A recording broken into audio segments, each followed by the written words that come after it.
Welcome to this explainer. We're diving straight into one of the most staggering, head-scratching puzzles in modern resource extraction, the absolute geological chaos of wide river valley gold deposits.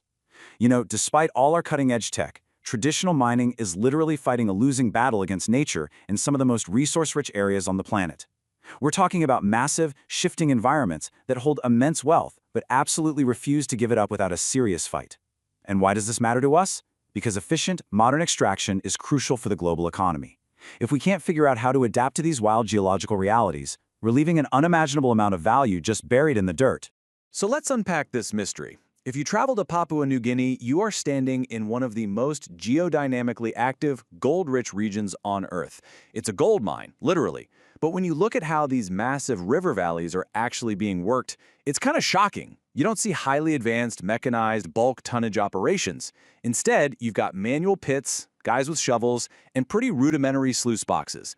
The big question is why? Why is a region completely loaded with gold still being tackled with hand tools? Section 1. The New Guinea Gold Engine. Okay, let's look at the big picture here. This is the New Guinea orogenic belt. It's this massive, violent collision zone where the Australian and Pacific tectonic plates have just been grinding together since the Mesozoic era. It's an incredibly dynamic environment. You've got rapid uplift, crustal shortening, magmatism, the whole 9 yards. And as these mountains are violently pushed upward, the intense weathering and rapid erosion literally rip primary gold right out of the bedrock. Now, zooming in a bit to the eastern highlands, focus on the Bena Basin. You can think of this basin as a giant, structurally controlled catcher's mitt. It's a massive crustal depression sitting directly in the path of the river systems that drain those towering metamorphic mountains. So all that liberated gold and sediment flowing down from the high country, it all gets dumped and trapped right here. And here is where nature does the heavy lifting. Gold is dense, really dense. We're talking 19.3 grams per cubic centimeter, which is vastly heavier than your average piece of river gravel. So, in a place like Papua New Guinea that gets absolutely hammered by intense seasonal rainfall, those high volumes of water act like a massive natural sluice box. The rushing water washes away all the lighter dirt and hydraulically sorts and concentrates those heavy little specks of gold as they tumble downstream. Section 2. Anatomy of a wide valley.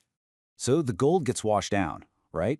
But it doesn't just settle into a nice, neat little layer. It gets deposited in an incredibly complex way. We're looking at continuous cycles of tectonic uplift and river erosion that create these multiple, stacked horizons of gold. You've got older terrace deposits, alluvial stream deposits, fan deposits, lake deposits. It's not a simple riverbed. It's a chaotic three-dimensional maze.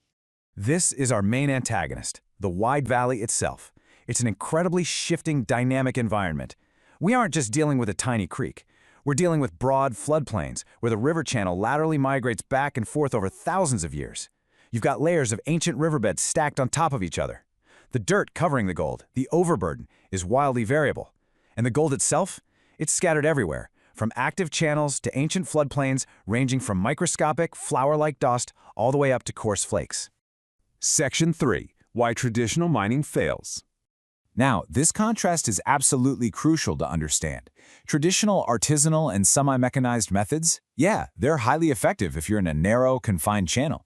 The water flow is simple, the gold concentration is predictably high grade, and digging a manual pit works perfectly fine. But if you take those exact same tools into a wide river valley system, they completely fall apart.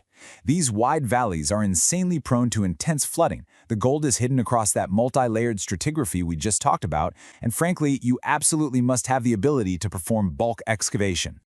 To really put this into perspective, let's look at this number, 0.156 grams per cubic meter. That's the preliminary average grade of the Koropa deposit in the Bena Basin. What does that actually mean out in the field? Well, imagine having to sift through an entire dump truck full of earth just to find a piece of gold the size of a single grain of sand. You aren't plucking out massive nuggets here. You have to move a tremendous volume of dirt. Selective artisanal digging simply cannot process enough volume to make this low-grade reality viable. So when you look at it that way, it becomes catastrophically clear why traditional methods fail here. First off, they lack volumetric optimization, meaning they physically can't handle that bulk low-grade material. Because they're basically digging blindly, they ignore the terrace stratigraphy and completely miss the gold hidden in those older stacked layers. Plus, there's no hydrological modeling. Their manual pits are incredibly vulnerable to just being wiped out overnight by tropical floods. On top of that, informal river diversions lead to severe environmental degradation, and their rudimentary sluices usually just wash those superfine gold particles right back into the river anyway. Section 4. Engineering a New Future. So we can't conquer the wide valley with shovels. To successfully and responsibly mine these low-grade deposits, we need a bespoke, mechanized framework. It's a 5-step process. First, we have to map the tectonic and geomorphological controls.